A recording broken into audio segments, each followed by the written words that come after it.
Hello, everybody. Welcome to the Hypes Watch Q&A of Season 6, Episode 1, The Red Woman. We have a few questions left in our the events on the Google page Hangout, but go ahead, start leaving your questions, and we'll get to it as fast as we can. That being said, everyone's going to introduce themselves. My name is James Michelle, and we will go ladies first. T, go ahead and introduce yourself. Hey everyone, it's T. I'm glad to be here to answer you guys' questions. Hope that I can answer them well for you guys. Check me out on the Clash of Queens. We did a video yesterday. It was pretty fun. Check me out on the Small Council and also when we do rereads. So, yeah. Sorry guys, I'm kind of sleepy. Hey everyone, this is Jerry the Red Hyper Martell. Using that name because we need some Martells for season 6. They can't go out. So yeah, we're here to answer some questions. Hopefully, you guys can think of some good ones that will make the Hypes Watch ponder and think. Go take it away, LT. What's up, everybody? Sir LT Giles here, and glad to be here for this Q&A to answer you guys' questions. And shout out to my man Jerry, the Targaryen Steamboat. That's what I know him as, so that's what I'm gonna call him for setting this up and giving the great idea to do this. Okay, I guess I'm next. Valor Morgulis, everybody. This is Don Willie. Back again. Glad to be with my friends here from the Hypes Watch. And even though we really were not big fans of episode 1 of this season, we do want to discuss with you guys how you felt about it. So, let's get it on. Right on. The first question we got was from the boy Wanda, and he asked, "Can we get our thoughts on whether Tyrion and Viserion will start their bond this season?" Of course, being one of Dany's dragons. Who wants to kick it off first? I'll go first and say I disagree. I think Tyrion and Rhaegal will bond. So I disagree with that. I think Tyrion and Rhaegal will bond. And you think it's gonna happen this season, LT? Yeah, late this season. Not right away, but it will happen. Okay, yeah. I'm actually gonna go with Viserion too. I think Jon's a dragon rider, and I think he's got to have Rhaegal. Rhaegar's his top father, as we will find out also in the season. So I think that leaves Viserion for Tyrion, and they got that Tyrion at the end, so that matches. And I think it's going to happen during that scene where he's like, "You're in the game now," even though it's not really the game, but that's a whole nother discussion. That's when he releases the dragons, he's also going to ride one. I don't know. I agree with LT. It's going to be late too.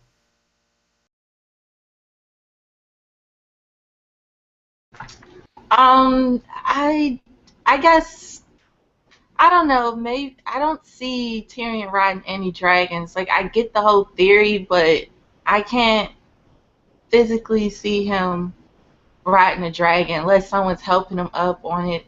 Like who's going to help him up on it? The saddle he built. No, I think he's gonna free the dragons, but I don't think he's riding one. I can't see it. I can't see it, so I'm gonna have to say he'll let him out, but he's not gonna ride him. They're going to cast Strong Belwas just to have him pick up Tyrion and put him on the dragon. That'll be his role. Yeah, I don't know. I can see it going both ways. It depends if they want to go, because one thing on the show is they've never mentioned the 3 heads of the dragon. Like it's never been brought up. I don't believe anyway. And correct me if they have, but I believe it's never been brought up. So I don't even know if that aspect is even going to be important to the story. So I'm not sure if they're going to have Tyrion ever on a dragon or not. Any thoughts? I agree. They haven't mentioned it. I think whenever they mention it, the book Aemon mentions it, and she mentions it when she goes into the House of the Undying and she sees Rhaegar actually mention it. Those are the two only I can recall off the top of my head that were mentioned, and the show cut both those scenes out. Yeah, I was just gonna agree. They didn't talk about the 3 heads in the show. So you're correct, Jane. Don Willie? Yeah, listen, you know what? Back to the first part of the question. Um, I think we could see Tyrion possibly bonding with a dragon, but not necessarily riding one. Obviously, he's the only one who's been reading up on dragons that we know of. And as far as him, um, I don't know, as far, the second part of the question, yeah, we haven't really heard anything about the three heads of the dragon, so that may not be important to the TV show at all. And I mean, look, you know what? They could make it a situation where the only one who actually rides the dragon is Daenerys. So, I mean, it really depends on how important they plan on making that part of the prophecy at some point in the show. I mean, if it's not important at all, then I think Daenerys will be the only one to ride a dragon. If it does become important, then we could also see Jon and Tyrion ride dragons as well. I just want to say, if Daenerys is the only one that rides a dragon, I'm raging. I'm raging. I'm doing some serious nerd rage if that turns out to be the case. I think we could see John riding one. They've positioned him in that, they've kind of put him to the top of the card, you could say, as he's stealing a wrestling term, but I think I could see him and Danny both riding a dragon. Do you think it's possible that there is an Aegon Winterfell and Jon hatches his own dragon, possibly? Yeah, it's possible. It's possible, yeah. So yeah, let's go on. Does anyone have anything else to say, or shall we move on to the next question? Let's kick dirt. All right, so this was from Thunderclap, and what was asked was our opinions on the Bloodhounds from the Ramsay, Ramsay's men scene, them just kind of disappearing in thin air, and I'll kick it to. I guess also there was Thunderclap also asked why they use different dogs, because I guess apparently they use a different dog breed. Last year's was Mastiffs, and I guess this year was Cane Corso. I'm not as adept with dogs, but I'm gonna kick it off to LT because he just watched the scene prior to us getting on here, and you can give us your thoughts on that whole situation, LT. So James, the Mastiffs are the ones that chased down the girl in season 5 or season 4 when he was like hunting the girl. Was that the Mastiffs? Remember when they? Okay. Yeah. So the hounds they were using the hounds to hunt. Well, anyways, yeah, I just watched this scene before we started, and I counted all the men, and there were 6 men, 3 horses, and 2 bloodhounds, and I counted. All 6 men died, so nobody escaped. I heard that theory, and the hounds, Bloodraven warged them, and they ran away like cowards. So that's what happened to the bloodhounds. But yeah, they just disappeared. Bad directing, and they just forgot about it. So yeah, the horses disappeared too. So no explanation. It's just bad directing. Yeah, I theorized that PETA came on set and was like setting up quotas on how many animals they killed. They're like, all right, you guys got to do something about dogs because we ain't gonna let that fly. No, I don't know. I just assumed it was a mess up, or they just did bad editing or something.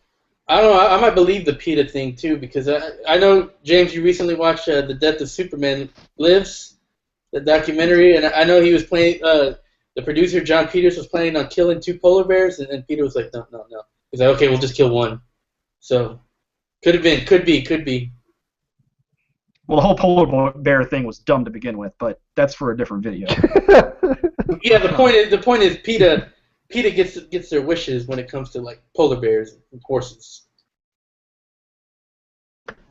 No, goodbye horses. No, there's only one goodbye to horse. Indeed. Don Willie T, you want to add anything, or? Yeah,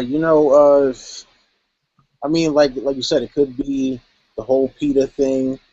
I mean, but the thing about it is it's funny. It's like you're not actually killing the animals in real life.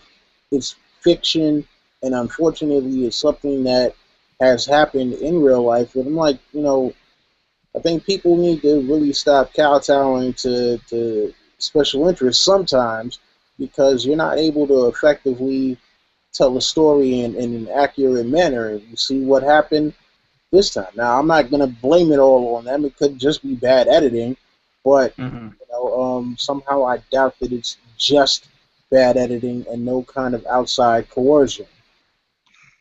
Well, I don't know. I just have this feeling, even though LT, he said he rewatched it and saw that no one escaped. I have a feeling they're going to write it in where how someone escaped along with the hounds, and that they're going to tell Ramsey what happened.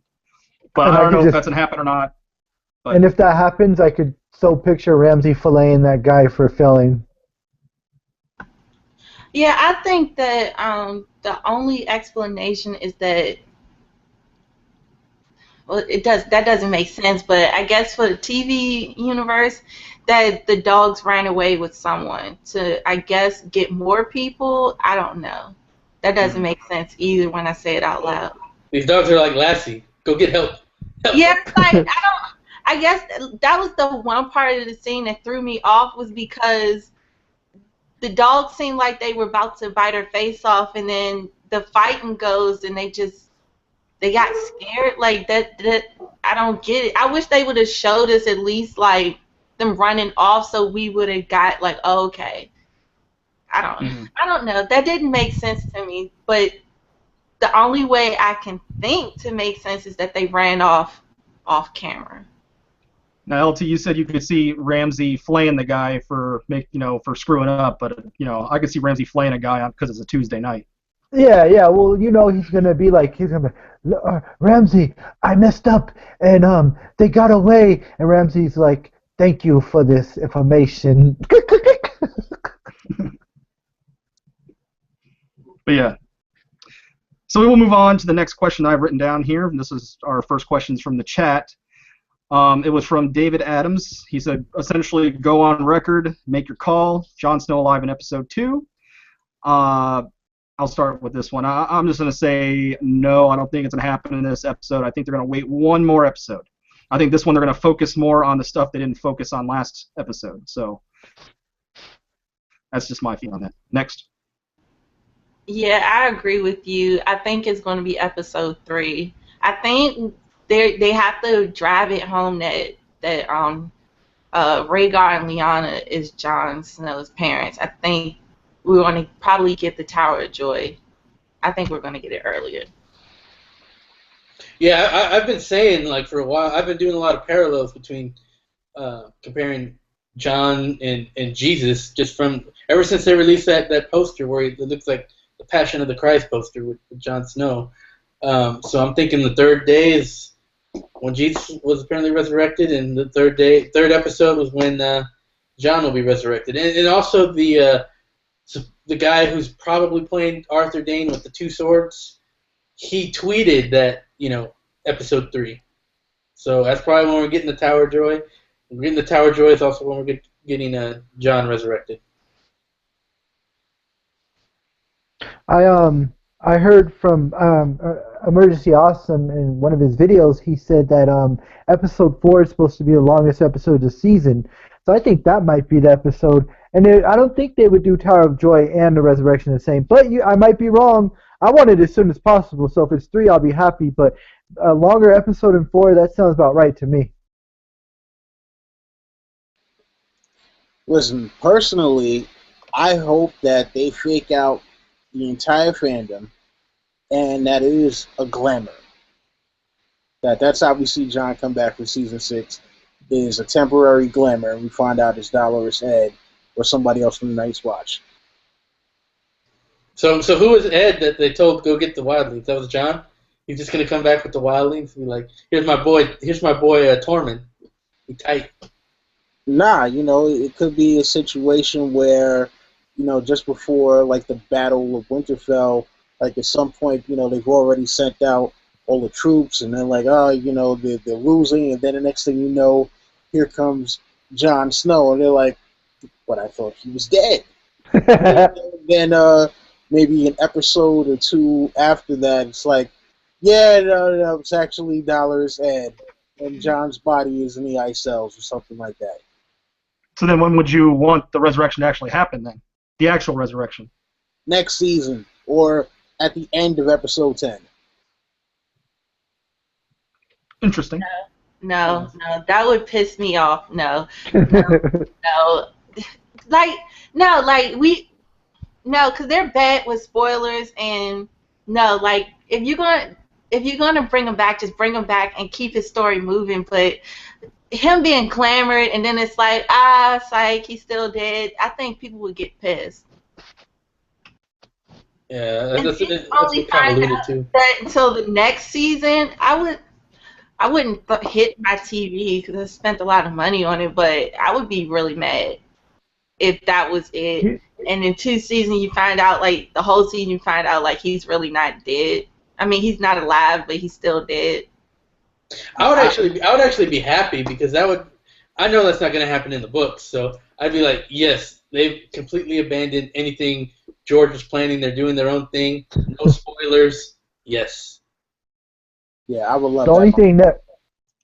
only thing that would piss me off tremendously is if he didn't come back, because I'm like 99.9% sure he is getting resurrected. But if he didn't, then I would be super pissed. No, I don't think you have to worry about that, LT. That's what. Yeah, you're right. I think you don't gotta worry about that. Moving on. Well, there's actually one thing I wanted to say about this whole John thing. You know, I've been thinking about it for a while. I don't even think they really, in the show, I don't think they needed to kill John.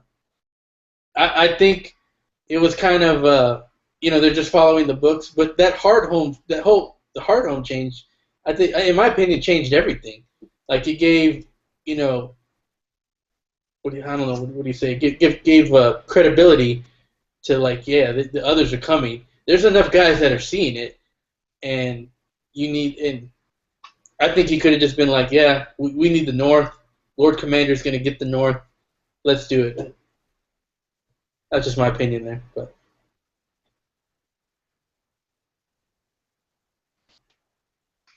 All right. Anyone else have anything else to say, or shall we move on to the next question? Donald, you got something? Nah, I'm good. Nah. Okay.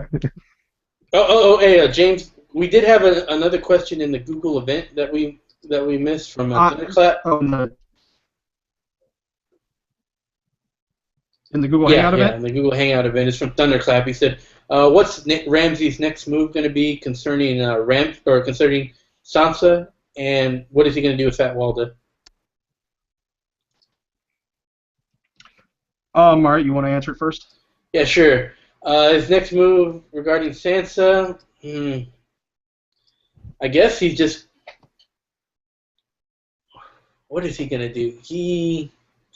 I think he's just going to fight with Roose some more. Like, he's going to search for her, and it's not going to get anywhere. His hounds are going to come back, and Roose is going to be, like, give him, like, this look that says, like, see, you dumb shit? Look, see? You let her go. And he's going to start planning, like, okay, I'm fucked. I need to take out Roose. I'll get Sansa back eventually, but I need to handle the immediate threat in front of me. And that's going to also tie into the fate of Fat Walda. He's going to try and kill them both. And he's going to win because the showrunners love them some Ramsey. They love them some Ramsey. Ramsey a high. Now, one thing that'd be interesting is, what would have been interesting is they would have kept, what's her name, his girlfriend alive, and they would have tried to, like, switch fake Arya storyline to her and been like fake Sansa. Miranda. Yeah, they can't do that now. But that would have been interesting if they would have done that. But, yeah, I just think that it's going to be, like, failed attempts trying to get her back. And then, yeah, I mean, I think most people have come to the conclusion that Ramsey will indeed slay Roose and Fat Walda this season. Anyone else? I'm tending to agree with you, James. At first, I was like, there's no way that Ramsey's going to kill Roose and Walda because Roose is smarter than Ramsey. But that's in the books. This is the show. And when I see Dorne, what happened with Dorne and how they killed Dorne Martell and his men just sit there and watch, now I won't be shocked if fucking Ramsey kills Walda and Roose and his men just fucking watch. But, that's a show thing, and so, like, it won't surprise me anymore. But I hope it doesn't happen because I think Roose is way smarter than Ramsey. Didn't the Ilaria Sand and a bunch of bastards slay the Prince of Dorne while the guards just watched? Yeah. Yep. I I think that Ramsey is going to probably try to figure something out as far as trying to get Sansa back with the wall. Like, we might still get the pink letter, but I don't think it's going to have the same impact. But it does seem like they might be possibly setting it up. And maybe we'll see. No, because, no, that can't really happen because they already kind of killed Jon. But I think based on the previews we kind of saw, I think they're going to go back and forth. I don't see him just outright killing Walder. I think that Ramsay is smart enough to know that he needs as much force behind him as possible. So I don't see that happening, at least not just yet. But I do see him trying to make plans to eliminate them out the situation because his father's already threatened him, saying, "Well, I hope it's a boy." So I can still see them doing the pink letter. It's like ass backwards. It actually works. It actually has them go down with men and do it. They just did it ass backwards. Don Willie, anything? I mean, we see that Ramsay is very kind of shaken by the fact that Roose would actually threaten to disinherit him in that fashion. He's like, yeah, you lost Sansa. Sansa's the key to the North. You're screwed, kid. You give the castle all the lands and titles to your little brother. So, if you can't get the girl back, you might as well flay yourself and hang yourself on the damn cross at that point. So I don't think that Ramsay is going to abide by that. As much faith as Roose has shown in him, Ramsay's a damn psycho, okay? There is nothing more to be said. He is a damn psychopath. He will do what he wants, when he wants, if he thinks it is going to get him the advantage. So if that is killing Fat Walder and his father and blaming it on someone, or just saying, hey, fuck it, my father was a goddamn wimp, so he doesn't deserve to be Warden of the North. I am now the Warden of the North. Oh! Illyria said it. Weak man can't rule. Oh, I just thought of that, man. Guys, I just thought of that right now, and it makes sense. Don Willie just boom, whatever. Anyways, so Ramsay kills off Roose because Roose betrayed the crown, and Ramsay's like, oh, I could serve you guys. My father, he betrayed you guys, so that's why he kills them. And that's a perfect excuse. Don Willie, you just brought that to me, man. I mean, well, the only thing is, though, is he actually married Sansa. right. So, yeah, he would still be an enemy of the crown. But, as long as he can get people to hold the neck for him, he doesn't really have to worry about an invasion unless they are really going to try to come from the sea. And another point I just thought of is when Ramsay was talking about, or his girlfriend, and he was saying, before he said feeders said dogs, he told the maester, everybody was scared of me, and the maester even looked scared then. So that might be, the case. They're all too scared to oppose him, and then when he kills Ramsay and Walden, nobody opposes him. They just give him loyalty. While we're on the discussion of pink letter, this is kind of leapfrogging some questions, not really questions, a comment. It's from Helen May. It says, I've had a pink letter twist thought. What if Ramsay gets Rickon as the gift and then sends the letter to Jon wanting to trade for Sansa, Winterfell's mine? What do you think about that? Using Rickon as a means of getting Jon to come down. I don't like... Oh, go ahead, T, sorry. Sorry. I don't like that just because I don't like that because in the show they clearly show that Jon had a better relationship with Arya and that they never really had a relationship with him and Sansa. I don't see him trading for his brother for Sansa. Like, if that's the case, then you just kind of why would you trade the actual heir to Winterfell, which could be held as a hostage, just to have you marry into Winterfell? Rickon would still have the upper hand over Sansa. So why even try to give him away? I wouldn't understand that. But I wouldn't put it past the show because the show sometimes does things that I don't quite understand. You think they can get the line of succession wrong? Huh? I'm sorry, I'm getting kind of confused. Which side? I said you think the show could screw up the line of succession, like get it wrong, like just not know it, like they didn't know Sam is a POV character? I I don't want to sound mean, but I wouldn't put it past them because they forgot like how like who gets to rule. Like bastards don't get to rule Dorne. You don't kill people. Like that doesn't make sense to me, and yet they put that on there. Mhm. So I can't put it past them. I mean, I think the only way it can happen is if they have Ramsay attack Last Hearth, because we know that Rickon's going to be at Last Hearth, and I think what's going to happen is you're going to see Sansa go there, and you're going to see Jon go there when he's marching down south, and they're going to have like kind of like a touching reunion. But I don't think Ramsay is going to have Rickon. Only way is if he attacks Last Hearth for whatever reason. I don't see them doing that because one, they don't have the budget, and two, it just would be kind of a dumb move on his part. So I don't know. Anyone else can interject if they want. Bar sorry, girl. Okay. Bar released a video where she had it was photos they released for this episode, and there's a scene with I believe Roose or Ramsey, I can't remember, talking to an Umber. They mentioned the name of the Umber. It might have been the one they cast. So they're probably, like you said, they're probably not going to attack Last Hearth. I think if it is like some kind of pink letter, it could be more of a threat to Jon, and it would probably be after he's resurrected, but it'll probably be more of a threat, because he probably thinks that Sansa is at the wall. He's like, return her or else I will come there to the wall and destroy all you guys. So it won't be like the pink letter we got, but it's probably more of a threat, and that's probably where we got the in the teaser Winterfell is mine.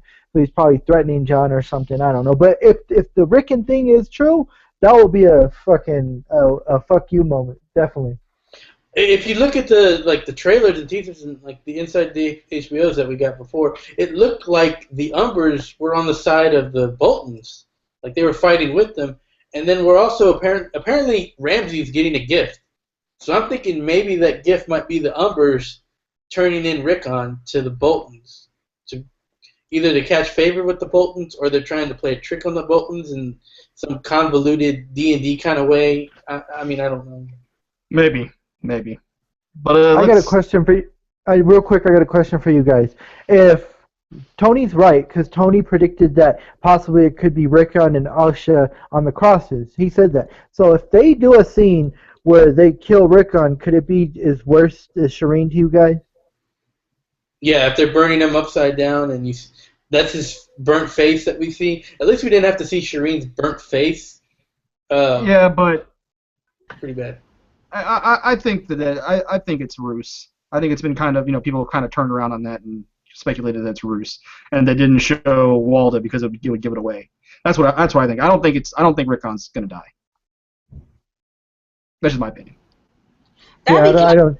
Oh, I'm sorry. Go ahead. No, LT. it's okay. I was just agreeing with James. Go ahead.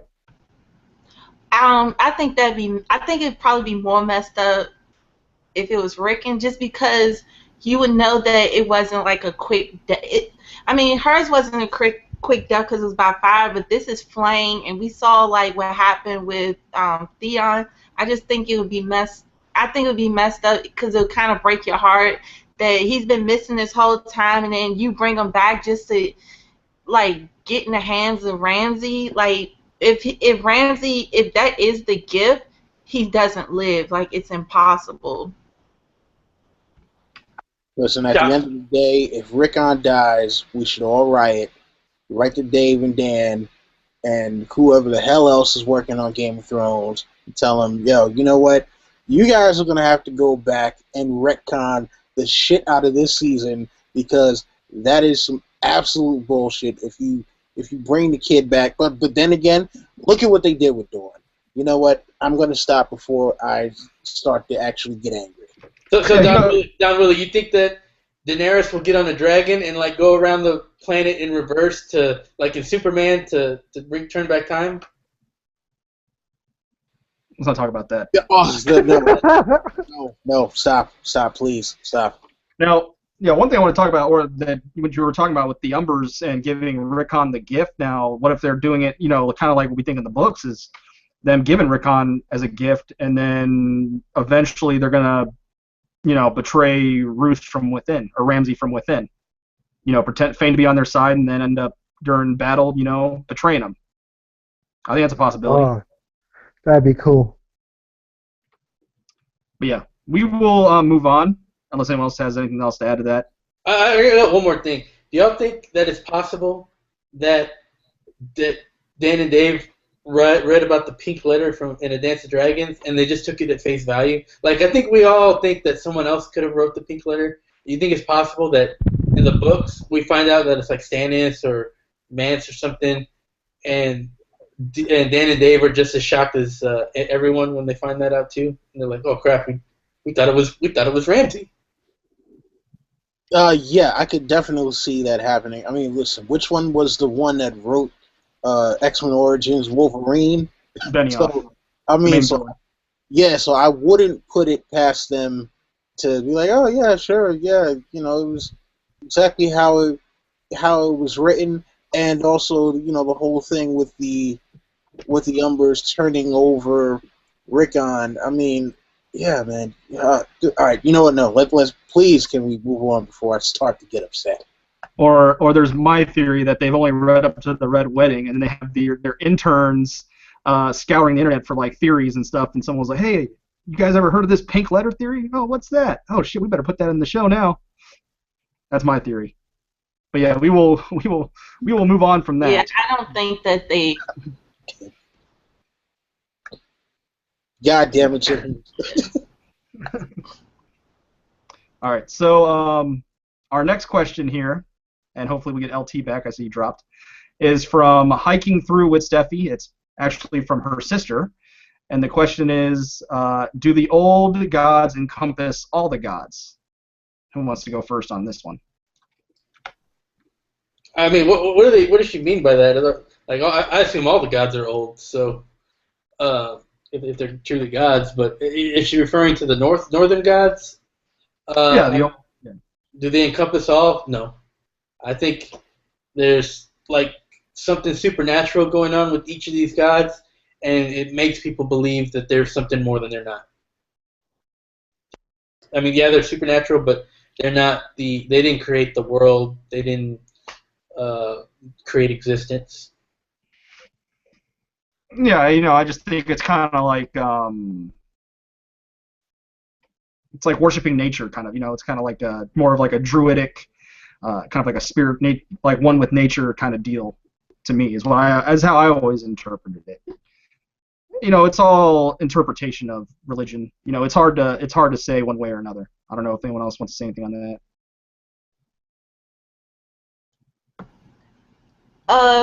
At first I used to think that, but no, I think that they are separate. Like, just if you go back to the last brand chapter, you'll see that, the old gods don't really like whatever's like down in those caves, deep down, doesn't like the light, and you see like a bunch of times in the books where they always refer lightness and darkness, and you don't know what the dark can bring, and you don't know what the light can cast a shadow. So I definitely think they're two completely different types of gods, if that makes sense. Just reread that last Brian chapter in A Dance when he's walking in the werewoods, and I think you'll get what I'm saying. Yeah, listen, you have the whole thing with the many-faced god, and it seems like the many-faced god in particular doesn't necessarily talk about the children of the forest, even though the House of Black and White, the doors are made out of weirwood and ebony. But as far as the old gods encompassing all of them, I would say no, only because you would see some overlap with the Andal religion and the religion of the old gods in the north, if that were true, at least to me. So I would have to say, the old gods are their own thing, separate from the other religions that have come through Westeros or even in Essos.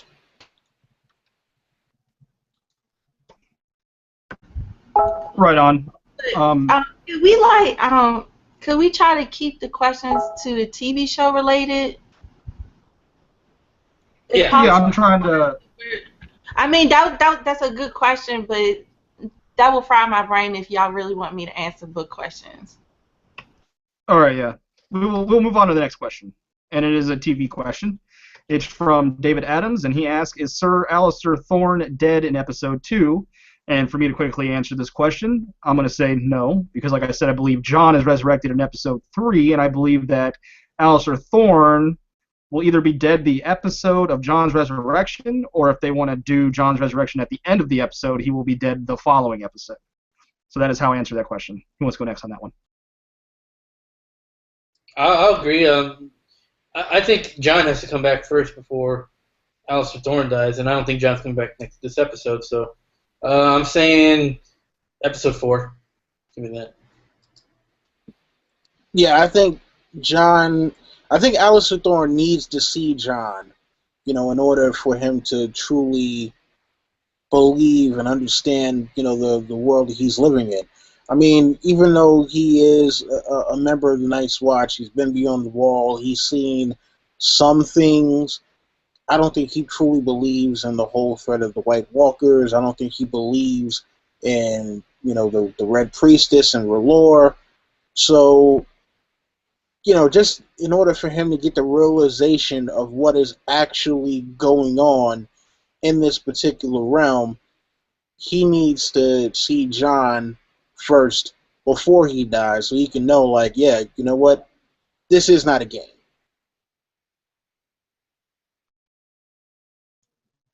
Right on. T? Looks like maybe she had to back out for a little bit. I think we're all pretty much agreeing on that anyway. So we will move on to the next question. It's from our good friend Sweet YFT. And the question is, do you think they could kill a dragon this season? Who wants to answer that question first? I'll go first. Could they? Sure. They can do whatever they want. Will they? I seriously doubt it. I just don't see them killing a dragon. Yeah, I mean, I guess they could do it for shock value. They might want to do it for, oh my god. But I think they rather, have someone ride a dragon than kill a dragon.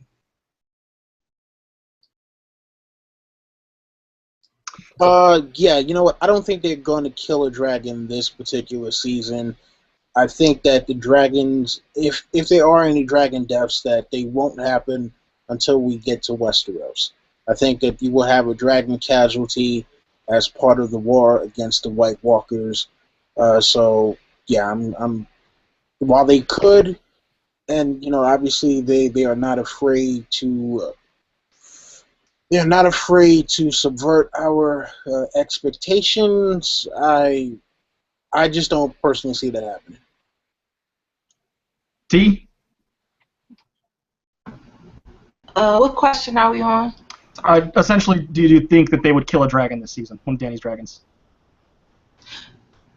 No, not this season, but possibly next season. Like, I really hope that if they're gonna cut the episodes shorter, that we at least get like a dragon, like a real Dance with Dragons, where it's not all the dragons are on one side. So if a dragon is to be killed, I would hope it gets killed in that way. Yeah, I mean, then yeah. Yeah, I think we're all in essential agreement on that. I don't think a dragon dies this season. I think, like I said, I think in my predictions, I said the last shot of Dany this season will be loading up on the boats to come to Westeros. And I think if a dragon's going to die, it will be in Westeros. So, just to, we'll knock this one out real quick. It's a little out of order, but it's from Oh Baby 1975 and says, "Do you think the leaked picture of 1-1 in the wildlings breaking through the gate at the wall at the Black Castle or Winterfell?" And can I take this one? Castle Black. Can I take this one? I'm sure we're on agreement. Yeah. Could you read the question up because you were going inside out? Sorry. Yeah, sorry. Just for clarity, I said, do you think the leaked picture of 1-1 in the wildlings is breaking through Castle Black to get Castle Black, or if it's at Winterfell? Listen, I've done a video where I explained this before. There are pictures that you can compare. Google is a wonderful, wonderful tool for education, not just for entertainment. So, look, forgive me if I sound frustrated at this particular point, but I'm like, yo, how many more times do people have to keep saying Castle Black before people stop asking this question? I'm sorry. It's just at this point, it's been like a month and a half since we got that first trailer. People have analyzed this to death. I don't like. Again, forgive me if I sound frustrated, but I don't understand how anyone is asking that question at this particular point, and especially after Ed specifically going to get the Wild Wings in last episode. So yeah, Yeah. that's my take on it. Yeah, I was just gonna quickly say, yeah, it's at Castle Black. Anyone else want to expunge on that or have any other theory? But I'm pretty sure it's at Castle Black. I mean, Don Willie said it. There's really nothing else to add after that, in my opinion. I mean, I don't think it's like a terrible question to ask. So, but at first I did thought that it was Winterfell, but I think I don't know. Compared to the battle, I think it seems if you compare it, it seems like the giant is breaking down in Castle Black at night, but the wildlings, the battle that they have seems to be during the day. So if you compare it like that, you'll see that's most likely because I mean, you won't really necessarily know until the show actually airs, but it seems more like it's Castle Black than it is Winterfell. But I can understand why you think that. I'm sorry, but I don't understand. No, I'm just not. I can't agree not at this late date. I mean, that's like I said, it's fair to say that, but no, I mean, we all view this show in different ways that they might see something that we all don't see or we're not catching. It could be Yeah. the smallest thing for them to say, oh, but did you see this? This is what I mean, not just, oh, because of this. So I don't think it's like, I get what you're saying, like, it's been too many people saying that it's this and that, and I'm sorry, stop real quick, chill with the messages real quick because I can't concentrate. I'm sorry. But I just think that it's not a bad question. It's just depending on what's making them think that it's possibly Winterfell. That's Yeah, I probably mean, the question. yeah, I mean, essentially what I'm saying, I mean, essentially what I think is going to happen, I think we're all kind of agreeance, is essentially it's going to look like Davos and all of them are in some deep shit. They're all going to get killed, and then it's going to be Wildlings Ex Machina, and you're going to see 1-1 busting through the Castle Black, and then, yeah, shit's going to go down. But we will move past that question and go to the next one, which is from the boy Wanda. And it says, when Tyrion releases the dragons, will Rhaegal fly to Westeros, quote-unquote, lone wolf? No, I don't see any reason for him to leave his brother Viserion behind. I don't even think that he would know where Westeros is to begin with. So I mean, yeah, like what reason would he have to just fly off to Westeros with absolutely no aim? I mean, I understand it is a dragon. It's not going to have the same kind of mental capacity as a human being or even a primate, but yeah, I mean, they would still have to have some reason for the dragon to just fly off to Westeros. I think the first place they go is just they want to spread their wings. They've been locked up for a while, so they're just going to fly around, probably around Marine, and fly probably a little far away and just spread their wings and relax. Yeah, I have. I don't even see. Is there a reason why Rhaegal would fly off by himself? Dragonhorn. Yeah, I don't know. I mean, I don't know. I don't think so. I think they're all gonna, because they're gonna want. The showrunners have consistently put Dany in a pretty high regard, like they really like her character. So I think they're gonna want her to be at full strength, coming to Westeros with all of her dragons. It's just what I think, based on the showrunners' track record. Any other thoughts? Yeah, I agree. They're not going to Westeros, but like I said, the only logical explanation would be if somebody had a dragon horn. But there is no dragon horn, so yeah, they're not going to Westeros. And if someone had a dragon horde, wouldn't it bring all the dragons, not just Rhaegal? Yeah, that's what I kind of think. It It's not just like sounds selective. yeah, and it's not like dragons go back to their home anyways. You never see them fly to Valyria. They stay where they're born. And then again, they did write Drogon to be selective on who he kills. He can tell the good guys from the bad guys. So who knows with the showrunners? Okay, we will move on from that question to Alicia Kingston's question. Will a reason, or T, did you have anything to add on the whole dragon situation, or did you say something? I don't remember. No. No. Okay. Yeah, Alicia Kingston's question is: will a reason be given for Davos and Jon's watch to be and the watch to be protecting his body? Well, like before the season, I kind of predicted that there was going to be a scene early on where they would have the White Walkers send some whites to Castle Black, and it would like spook Davos and give him he's seen evidence of what's out there, and it would make sense that Mel says he's the one that's chosen to kill these White Walkers, and then that would be what made Davos ride or die. But it just kind of seems like he's ride or die right off the bat. So I don't know if there's going to be a reason given. Any thoughts on that? Just because John's such a swell guy. That's all the reason you need. It's funny because Davos was telling Jon, he was like, send men to help Stannis. Stannis is and Jon was like, no, and you would think Davos would be mad at him for that, but he's not. And it's like you're saying, he's right behind Jon from the start, and yeah, he's right behind Jon, and it doesn't make sense because he was mad at Jon, kind of, that he didn't have enough. Well, he wasn't mad at him, but I guess he was frustrated with the situation. But yeah.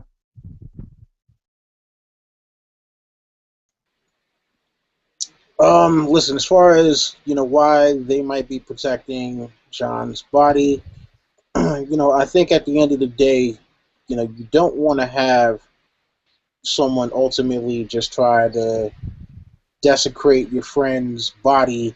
And I mean, look, he was the Lord Commander. Davos is all about kind of following the chain of command, and it's just like what, these guys have kind of overstepped their bounds, and they're still trying to figure out exactly what the situation is, like why exactly Alistair Thorne and these particular officers from the Night's Watch decided to do this. So before they surrender and just kind of give in and let them do whatever they might do with John's body, it's like, oh, you know what? No, we need to we need to have a little standoff and see what's going to happen before you guys just decide to, either burn him or do whatever it is you guys are going to do, because we need to know that things are on the up and up. And as it appears, Davos and the guys who are in the room right now are like, yeah, things are not on the up and up. But, it's like if we're going to go down, we're not going to let them just totally destroy this man's image, whether it be physically or with the people of the Night's Watch in the realm.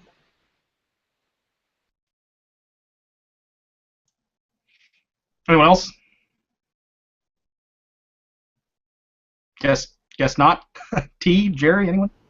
I'm sorry, I just dazed out on you guys. What was the question again? I'm sorry. Will there be a reason given to why Davos is on John's side, pretty much? Yeah. I said just because John's a swell guy. That's the only reason needed to give. Yeah, I guess based on the scenes that we saw last season, he's seen Jon try to unite the Wildlings with the men of the Night's Watch. He's seen Jon go out and try to when he went to Hardhome. He's also been with Stannis, and Stannis saw some type of interest in him because he said that to him, and also because I think he saw something in the blood, and he was just like, we need to hurry up and get him out. So I think he noticed something and then was like, all right, we need to hurry up and move his body. But before that, I think he just ran out there and he just noticed that John was dead. And then he saw other people come and he saw the blood. And that's when he was like, okay, we got to move the body. But I guess that's one part I didn't understand, because don't the Night's Watch know that they come back to life? Like, they had to know. It can't just be like, oh, John. I don't see John not telling them what he saw out there. I don't see the people that went out there, the other Night's Watchmen. I don't see them going out there and not telling them what they saw. I don't believe that throughout all these wildlings, they didn't know, they didn't hear something saying like these bodies come back to life. That's exactly what I was referring to when I said the change they made. They didn't even really need to kill John at that point because of the change they made. And I don't think they'll even acknowledge it because they don't really understand how to handle the ripple effects that they cause. Oh, it's like I just understand why just didn't Thorne and them take John's body after they killed him. You know, they stabbed him and they're like, all right, guys, you guys hungry? Let's get a bite to eat. You know, we'll come back in about 20 minutes and we'll grab his body. But you know, Davos will probably come out and grab him at that time. Yeah, it just didn't make sense to me. But LT, do you have anything to say on that, or shall we move on? No? Okay. We will move on to the next question.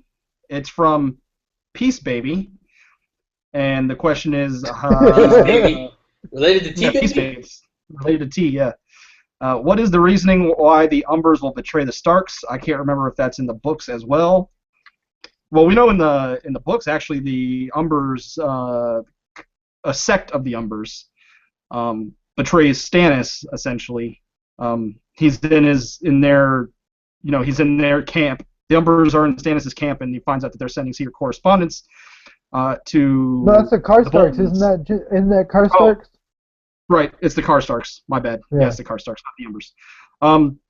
Actually, I'm trying to think because I think it's been. I thought the Umbers are doing the opposite of the Karstarks. Yeah, what happened with the only reason what happened is, like you said, James, you're right. A sect of the Umbers are with the Boltons just because the phrase hold the Great John, and the other half are doing their own thing. Like I think is it Horsebane Umber was digging the holes around Winterfell. Moore's Umber? Or is that Moore's Umber? Okay. I think the Umbers in the books are gonna do the switch. In the show or in the books, but you know, like I said, we're gonna try and keep this show wise. I don't think they've given a reason yet why the Umbers would betray the Boltons, but I think there will be a reason. I think the whole gift situation, I think we're gonna see it all play out. I think they're trying to honey dick Ramsay. That's what I think. They're just trying to hoodwink him and trick him. And then they'll betray him later.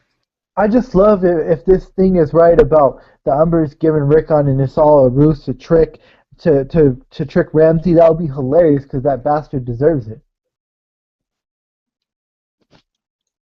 Yeah, I mean, I just think I think that's what's gonna happen in the show. There's gonna be some betrayal against Ramsay.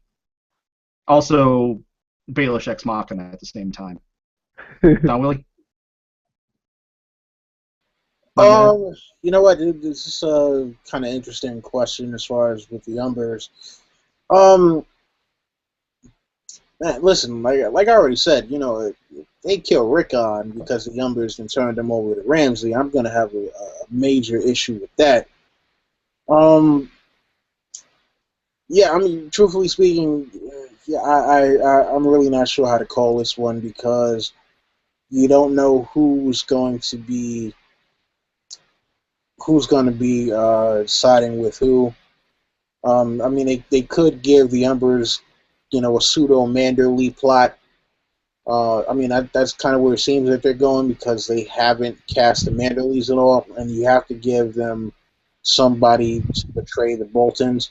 So, I mean, we already know the Karstarks are fighting with the Boltons, and the Karstarks aren't going to do anything with the Starks, at all. So, yeah, I think I'm going to say it's probably 80 to 90% that the Umbers will betray the Boltons.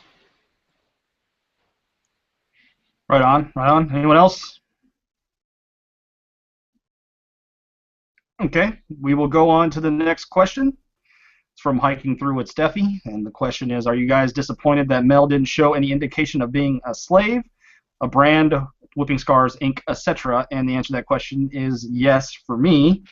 They have set up in the past that volunteer slaves do have ink, tattoo slaves that showed their caste or whatever. But yeah, I was a little disappointed they didn't show that. I don't know if they just didn't think about it, or if maybe that's she's not a slave in the show. But I think the inside the episode said she was a couple centuries old, so I would think that they're not because there's the talk that she's the offspring of Bloodraven and Shira Seastar, but I think since they said she was centuries old, multiple centuries old, that they're not going that route, so I think they would go with the route that she was a slave, but they didn't show any markings. So I'll let you guys go ahead and talk about that.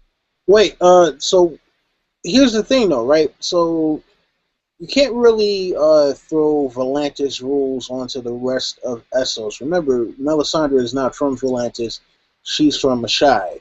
So there might be a totally different way that they do things out there. They might not necessarily have a sort of branding system. I mean, every red priest or priestess that we've seen so far has never actually had any kind of tattooed markings on their face in the same way that they do on Volantis. And for the most part, with the exception of Thoros, I believe Makoro was a slave sold to the Red Temple.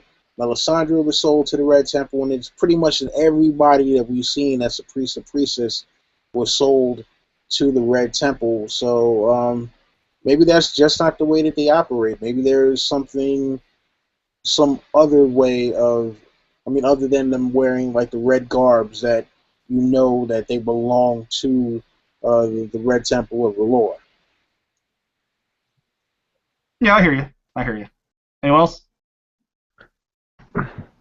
I guess it didn't bother me that much because they never kind of gave us clues that would be a big significance for her character. I mean, if they do decide to go that route, it'll probably just be her telling John or Davos the story of her being a slave. I guess they don't think that they have to show you everything for you to get that something like possibly her being a slave in the show it's just she's not a slave, or they'll talk about it through conversation, or it could be she's just really old and you can't see it. Yeah, I mean, I didn't even go back to look to see if those markings might have been there. I've seen enough of what Melisandre looks like for a lifetime, so I'm good there. Yeah, well, there wasn't any slave markings. I've seen it twice, unfortunately. But that being said, LT, do you have anything to say? No, I just want to forget all about that scene. I mean, one thing I'm just to me personally, since Stannis is dead, one of the things I'm looking most forward to in the series now is learning of Mel's origins. So I'm hoping they expound upon that information personally. Oh yeah, that definitely is where I definitely like to be interested in that, because I had that theory about when she tells in the books and the show, when she tells Jon, nothing, Jon Snow, that maybe she could possibly speak to the dead, and I have a theory that she spoke to Ygritte and that's how she knew that. But that's that's probably one of my few theories I thought of about book or show, because I'm not a theories guy, but that's one of my few theories. So if her origin shows that and that she can speak to the dead, then I know I was right. So she's like Haley Joel Osment. She sees dead people. Moving on to the next question from Boy Wonder, and the question is: will Stannis' sellswords turn up, and on whose side? I'm gonna say probably not, and the showrunners just want you to forget about that and don't even care about it. Agree, 100%. Yeah, I'm gonna say that they took their gold and ran. Yeah. Well, that was quick. Next question. I'll just put my 1 cent in there, but that's funny. I guess they do kind of want you to forget. They'll either go back across and fight for Dany, or I don't know. It was the weather's unpredictable, so if they couldn't do that, then they're probably with some northern house or Yeah, that's well, fun. They just want you to kind of forget. my favorite thing was when I think was it season 4 when they had Stannis and Davos go to the Bank of Bravos and grovel. They had Davos talking to Salladhor Saan and meet up, have Salladhor Saan join the team. You never seen Salladhor Saan ever since then. It was like, just forget about him. It don't Yeah, he's matter. with the dogs right now. They're all chilling off screen. Yeah, it's just so disgusting. And James, you of all people, as a Stannis fan, in the books, Stannis doesn't even have the men yet, and he's probably going to defeat the Boltons. And in the show, he gets the men, and it's just stupid, man. LT, we're not gonna expand upon that. I have high blood pressure. Okay, we'll just move on. I think they just went to Greywater Watch where every mystery goes in Westeros heads to. So Moving on. David Adams asked us, is Balon gonna die this episode when he shows up? Who wants to go first? Definitely, 100% this episode for sure. I don't know about this episode. I would put it 50-50. But it'll be soon. It'll be real soon. Don Willie? You know what? I will agree with Jerry. It's a 50-50 chance. Yeah, it depends to me on like how early in the episode they actually show Balon. If it's early in the episode, then I think he could die by the end of the episode. If it's later in the episode, then I think he'll die like very early in another upcoming episode, like whichever one Euron gets introduced in. T? If we see a bridge, then yeah, he's gonna die. And if you don't see a bridge this next episode, then he should be good. So yeah, it depends on that bridge. First off, let's give Balon some props. He outlasted all the other kings. He is the winner of the Clash of Kings. Balon was the winner. Who would have predicted that? I would have gave him some really shitty odds to begin with. You went to Vegas with those odds. I think Jerry the Mad King Lawler predicted that. Yeah. Anyway. I believe so. Yeah, I think he's got to be dead either this episode or next. I mean, there's just not enough time. Balon's got to die sooner rather than later. So it's either this episode or next episode, I got to believe. But moving on, Eric Flores is asking about our favorite character. Will Ollie still be alive by the end of episode 2? I was talking to Jerry about this last night, and I said that if Ollie dies, it's going to be in the crossfire. I personally think, this is my personal opinion, if Ollie makes it to when Jon resurrects, I believe, and you guys could say I'm stupid for this, but I believe Jon would forgive him. But if he dies, it'll be in the crossfire, possibly from one of his own Night's Watchmen or the Wildlings. That's how he will die if he dies, my opinion. It really depends to me how Ollie reacts to when Jon comes back. If he starts mouthing off and acting like a little bitch, yeah, he's gonna get it. But if he bows down, bends the knee, he'll probably live. It depends on what they want to do with Jon. If they want to show how resurrection changes an individual and makes him spiteful and vengeful, or if they want to keep him on this track of him being heroic, I think that's going to determine the fate of Jon or of Ollie.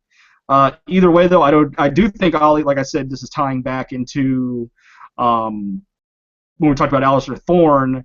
If he's going to die, if Ollie's going to die, it's going to be the same episode of Alistair Thorne, which is going to be the same episode as Jon's resurrection, which like I said, I predict it's going to be episode 3, or 4, episode 3 or beginning of episode 4. So he will be alive at the end of episode 2.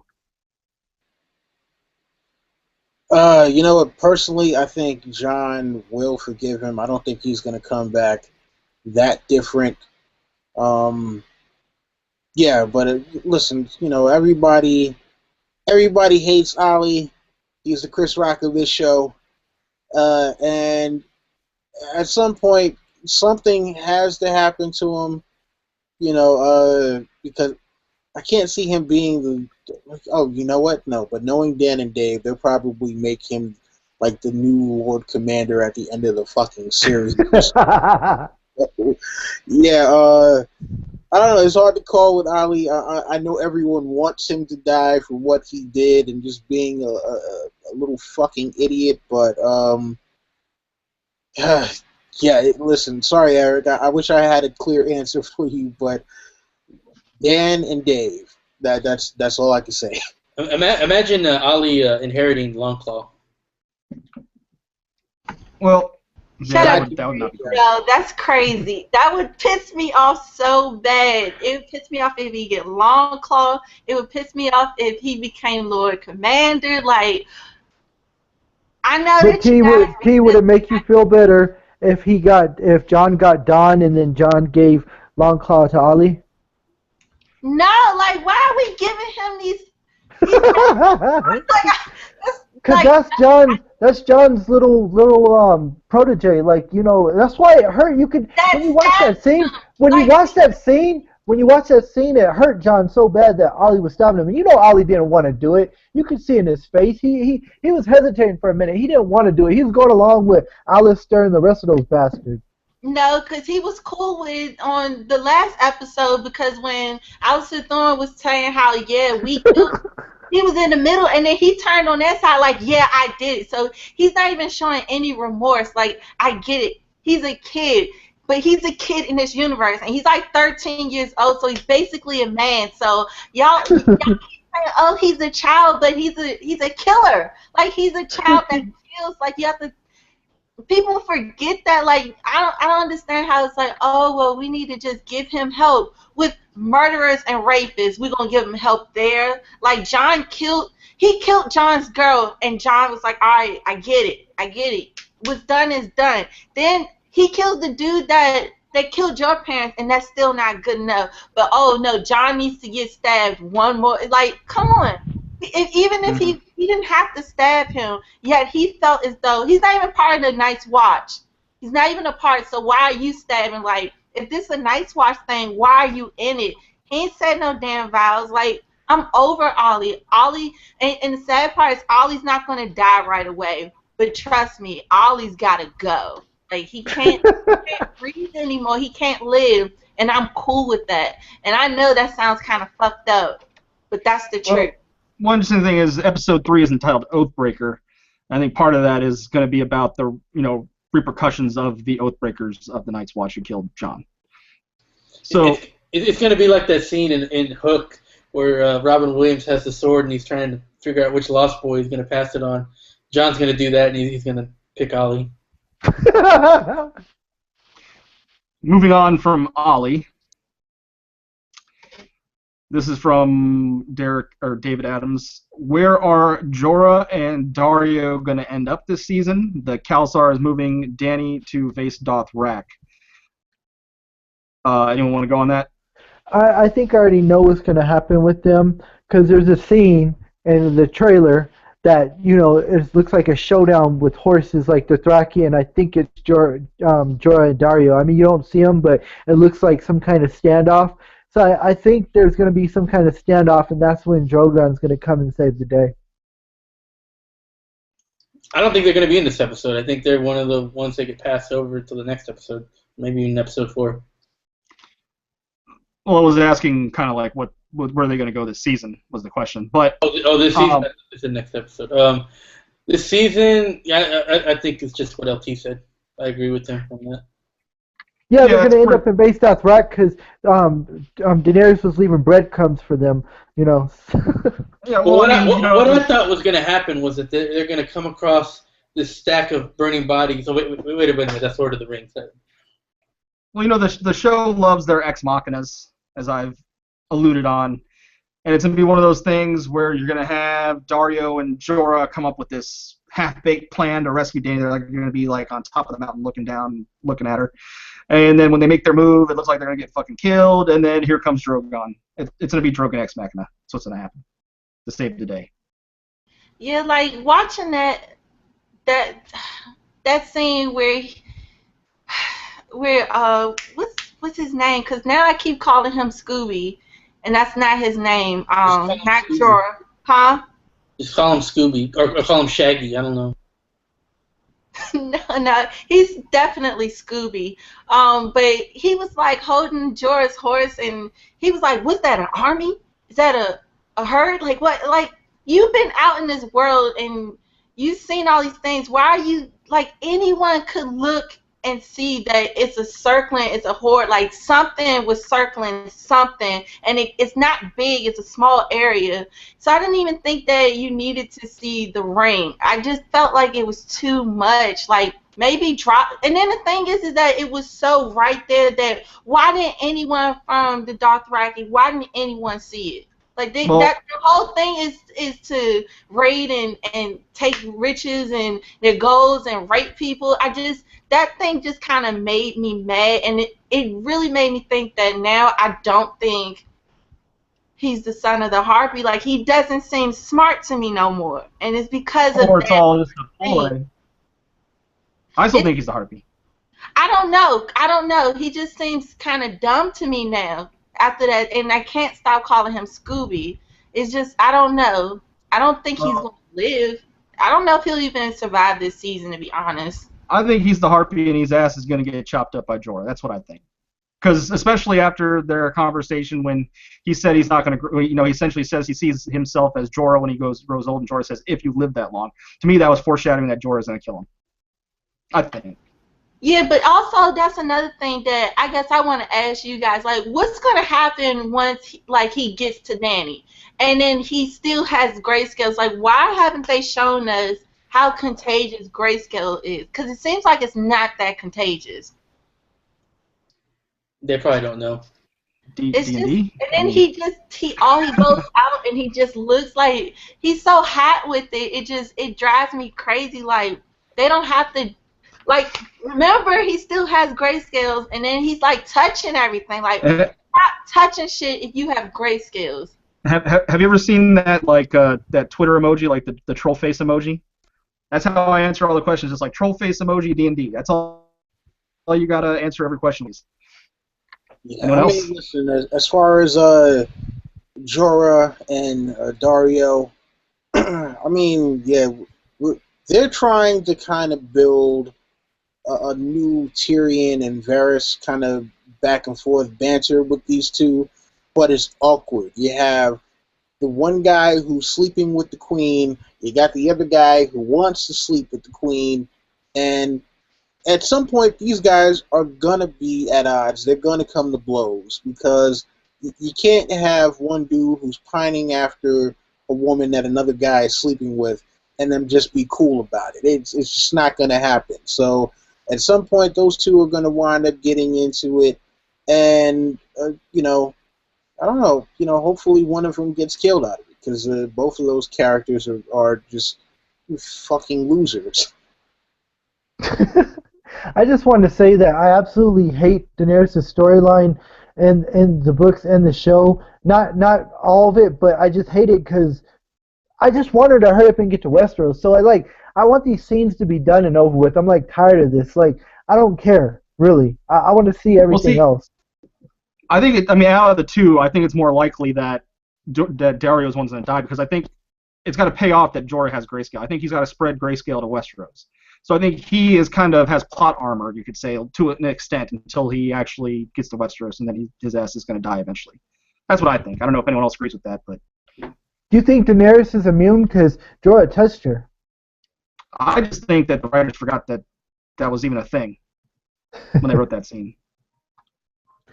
But it's like he's touching everyone. He's touching horses. He's touching people. He's touching Dany. Like, at least put gloves on. Like, why won't he put gloves on?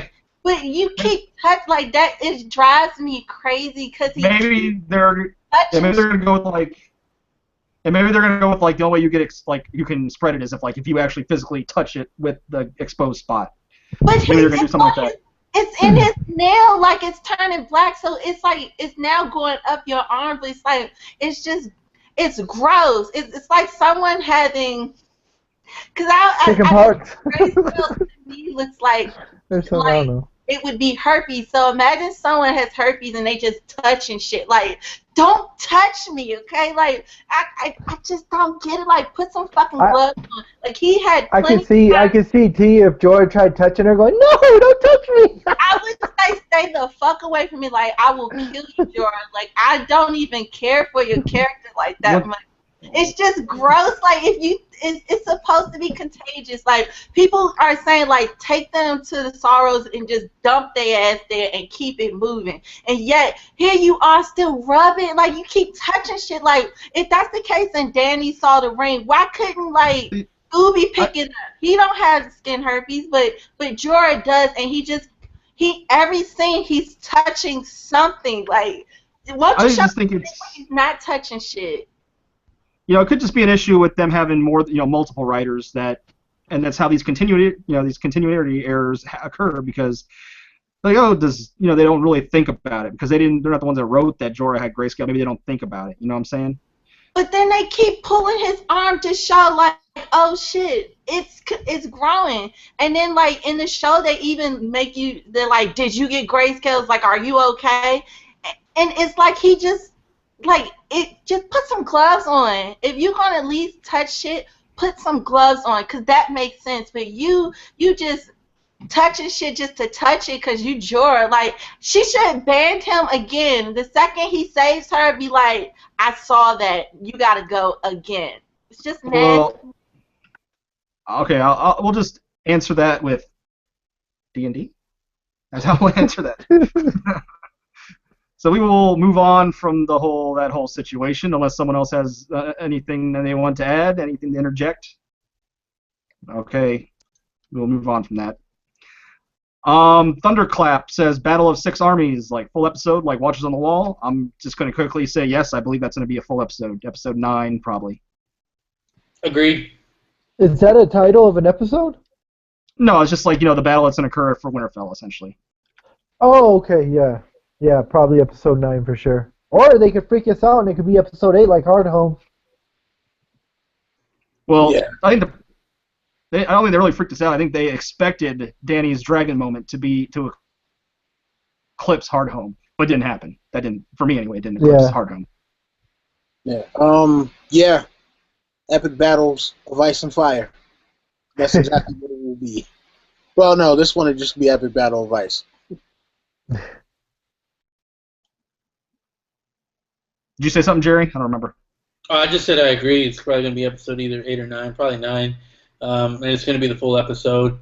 Hopefully it's longer than 43 minutes. Have any of you guys got confirmation, like I told you, that Emergency Awesome said episode 4 was going to be the longest episode? Have any of you guys heard that? Apparently all... Well, I guess I heard that all the lengths of the episodes have been released.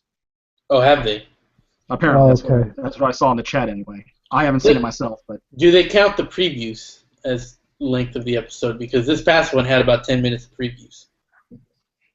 Yeah, I don't know. I have no clue. I know every season finale has like 15 extra minutes or 10 extra minutes or something like that. So as far as I can tell, we only have one more question left, unless I've been missing some. But the last question is from Eric Flores, and he asked, do you think the Green Seer, quote-unquote, is responsible of keeping magic spell for the wall? And responsible to keep the magic spell for the wall? I don't know if that's kind of what I wrote down, but I'm assuming is he saying that Bloodraven is responsible for keeping the wall up? I'm not exactly sure what he's asking. No, because the wall was up way before Bloodraven. Yeah, I'm not exactly sure what the question is asking. I guess that might be my fault for writing it down wrong. Maybe he wants to know. Yeah, I don't know. Maybe it's something. Yeah, we definitely know that the walls kept magic that keeps the White Walkers out, and then Cold Hands couldn't get through because of magic. Yeah, sorry, Eric Flores, but I guess I wrote your question down wrong. I apologize. But that was the last question. I think AU Pack Mule had a question. It should be a short one. He just asked, is episode 2 going to be longer than episode 1? And my response is, it better well damn be. I mean, They got a bigger budget. I'm tired of D&D pocketing all that cheddar, as James would say.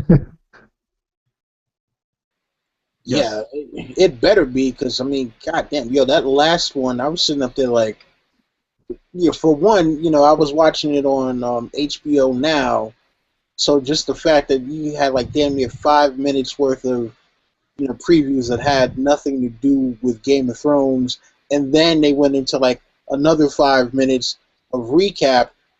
By the time you got to the end of the episode, it was like, wait, was that even a full episode? It seemed like it was only a half an hour or something. Um, so yeah, they better do something and not have 10 minutes worth of recap and then a 30-minute episode again, because that would surely piss me off. Yeah, I just saw a question from Peace Baby again. It says, "Will Dany ultimately be a force for evil in the show, since the Red Priests are backing her, and the religion of Valor can be seen as evil since they burn people alive?" Um, I don't know. They've kind of, like I said, I know that the showrunners themselves love Dany, but of course, if she is going to be evil in the show or in the books, I imagine they would portray her eventually some kind of change in her that would do that. But I'm not sure. What do you guys think? No, I don't think she's evil at all. Oh, I think she is evil, but I think they're going to portray her as good. I mean, one thing to keep in mind, I mean, Christians themselves burn people in the past too. It's all, it's not necessarily just because you burn people means you're evil. It's just the way society was in that time. Well, for a religion anyway, for one particular religion.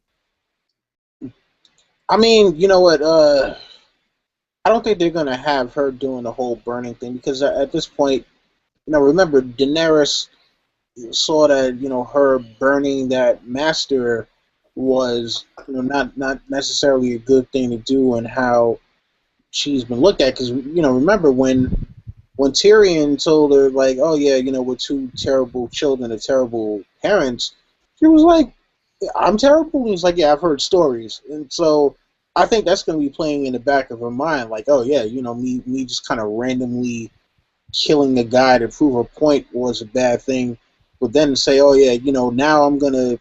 I mean, because we haven't seen Dany really express any sort of religious views in terms of her being, with the Faith Seven, or even, the Dothraki have a kind of religion. She hasn't really expressly stated, oh yeah, this is, the gods I believe in. So I can't really see her being on board with burning people just based off of the recommendations of a red priest or red priestess. So, yeah, I mean, as far as her being evil, I don't think they're going to show her as a force for evil. And even in the books, I don't necessarily think she's evil. I just think she's someone who's young and still kind of trying to find their bearings in the world. So, but I think in the show, I highly doubt that we're going to see her continuing to burn anyone else. I pretty much agree with everything you said. Would you have something to say, Jerry? No, I mean, I like her actions just almost make her evil already in my eyes. Just even though she's trying to do good, she's just stupid and burns people for no reason, has dragons eat people for no reason, or at least stupid reasons. Thinking she's trying to prove a point, but yeah, she just doesn't know what she's doing. So I think the show will, and Dan and Dave don't know what they're doing, so I think it's a combination of both. T? So I forgot what the question was. Sorry. Essentially, do you think Dany will burn people, or do you think she's evil? I don't think she's evil. I mean, we clearly see that. Will she burn people? I mean, already has. Dragons, yeah. Yeah, we'll see dragons burn people. Put it on a pike and, no, I don't see that. But no, she burned Mary Moss Stewart. Yeah, but she was birthing dragons. She didn't have dragons then. She got. Well, she didn't know that dragons were going to pop up when she decided to burn. She did punish her by burning her. Yeah. But It I'm saying, depends. like, the question is she going to burn more people? And yeah, she will, but it's going to be her telling her dragons roast someone. I don't think it's going to be her having like a, I The don't know. roast. Yeah, once you burn, I mean, when you're on fire, you're on fire. Either way, that shit's going to hurt. But I don't see her going through all of that trouble to burn someone when she could just tell Drogo, take him out. Like, what's the point of having dragons if you don't use them? What's the purpose? I think That the is right. question. Oh, You're sorry. well. You're on Ruron's Crow. I did bring up a point that she did have one of the wise masters burned alive. Remember in the dragon in the dungeon where the dragons are. She did kind of have like and she didn't have no evidence that the guy was actually did anything. She was just like trying to get what's his name, Lorak, his daughter Lorak to talk, or one of them to talk, and she just burnt randomly had one burned. You guys remember that? Yeah. I think the question is, will she sacrifice people? No, No, I don't. the question was like, will she be evil? But I don't Oh, think she'll I sacrifice. didn't. Well, she's definitely. I mean, because if you think about it, she's definitely gonna burn people. Like T Baby said, she's gonna fight, probably riding her dragon in the future. So she's definitely gonna burn people. But they want to know if she's evil. Will she, sacrifice people to the Red God?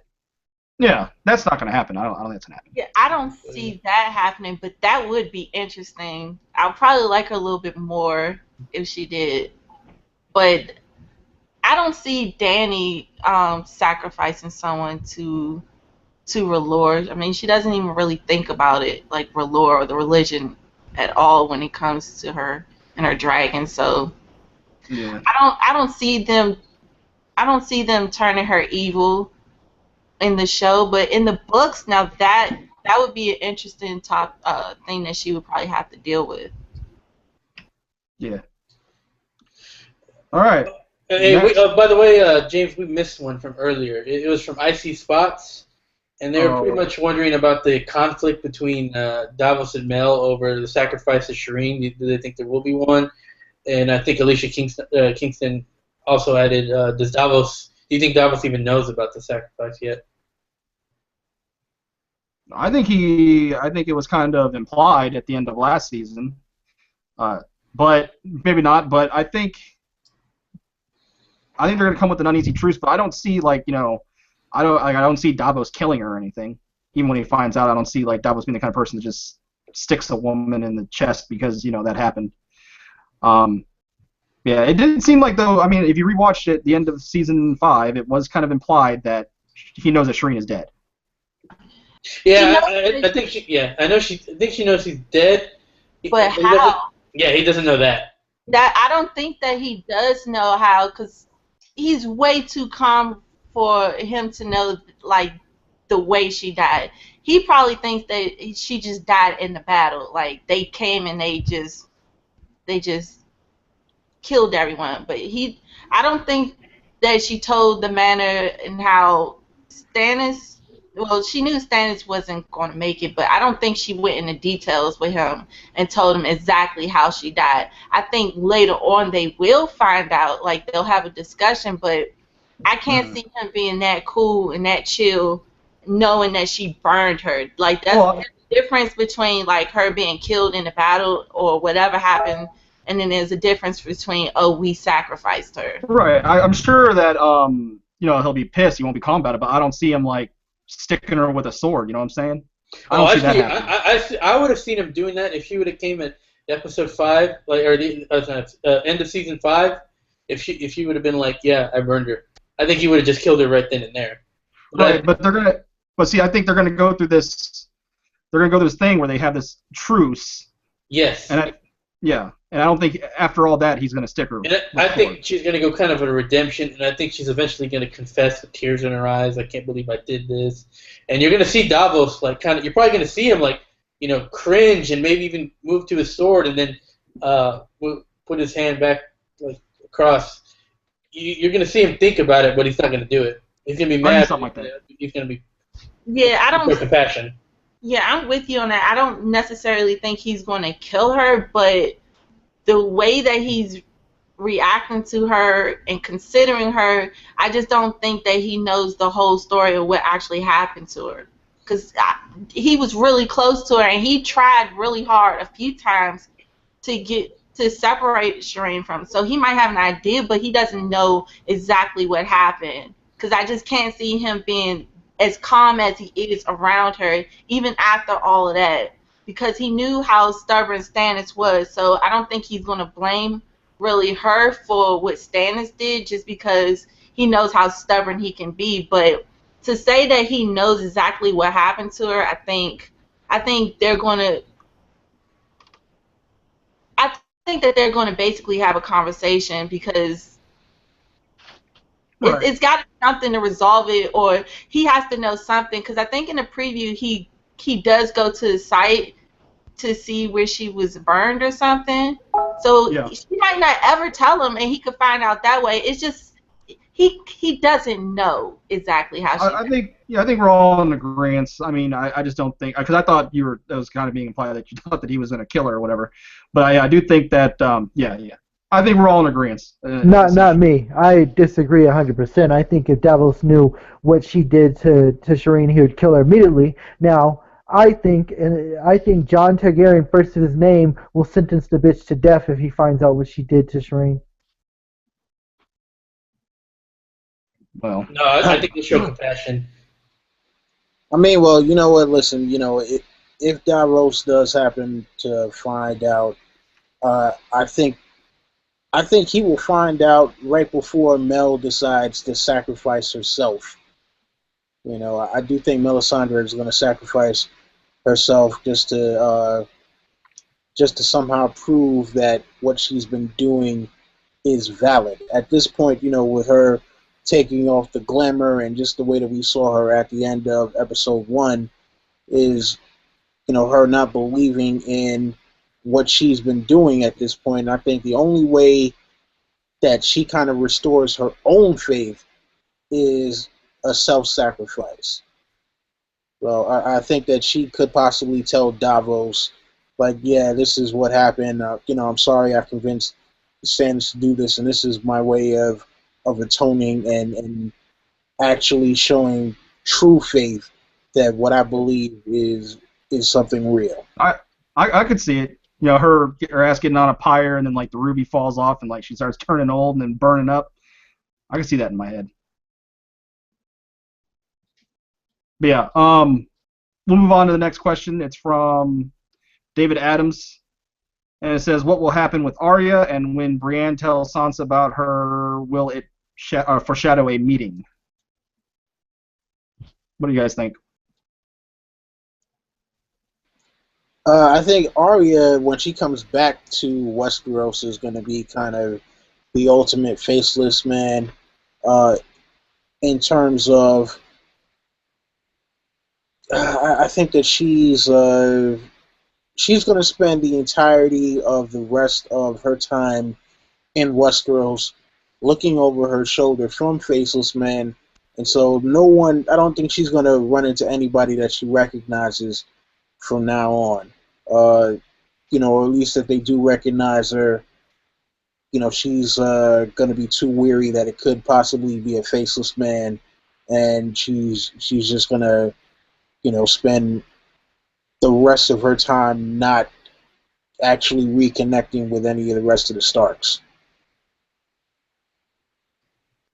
Oh, see, I think Arya is going to become like a judo master and like learn how to do all that kung fu stuff, and then she's going to come back to Westeros and she's going to meet up with her old friend Froggy, and they're going to start a defense. Wait, never mind, that's the Daredevil. No, she's probably just going to. Well, one, we still have to have the theater thing, but I think eventually she's going to escape after that. And eventually come back to Westeros. And was it just me, or maybe I don't know? I thought I saw Brienne telling Sansa already about Arya. Maybe it was on the previews for next episode. Maybe I dreamed it. I don't know. I think that was on a preview that she actually told her about her.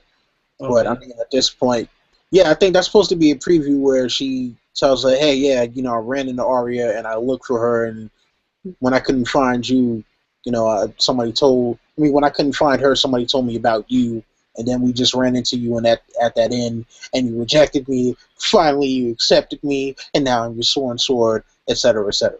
I got a question about that. So that means if she went looking around that area, she definitely would have found the hound. So is she just leave him there? Yeah. I mean, I think they probably went in the opposite direction of where the hound was, and like the hound said, there was a maester around that corner.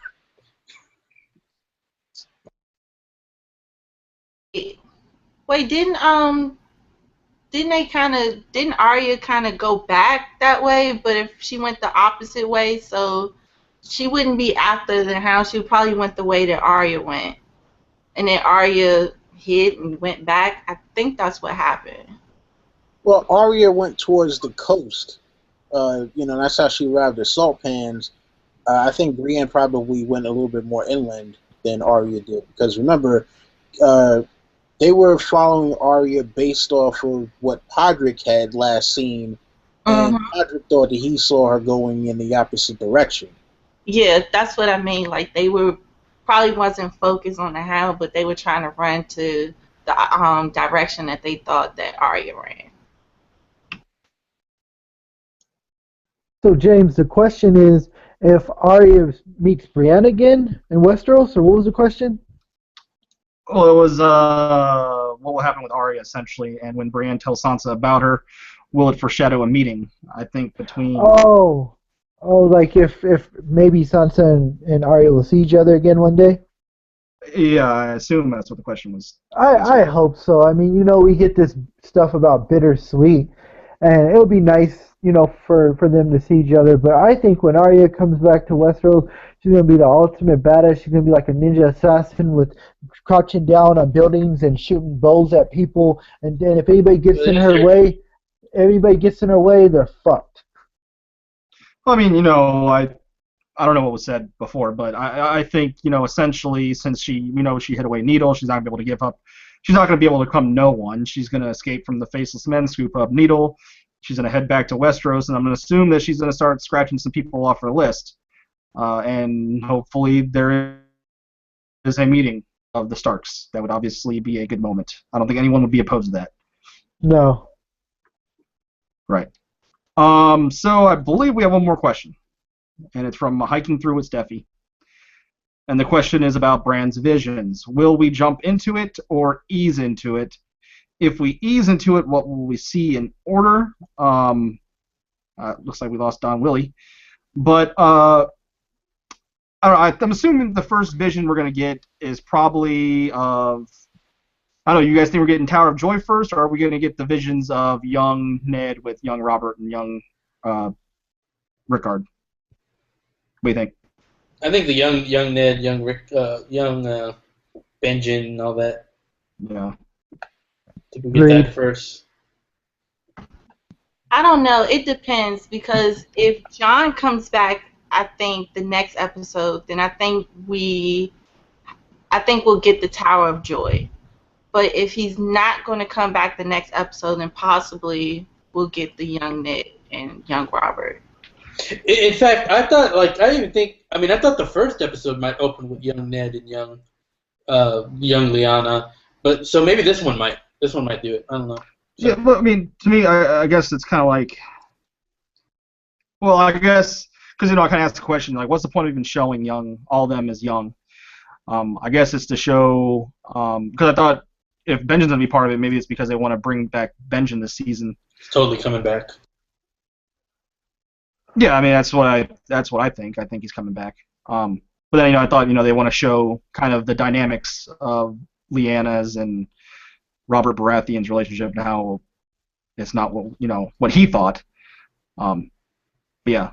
And give Lyanna a little bit of a build up before the Tower of Joy scene.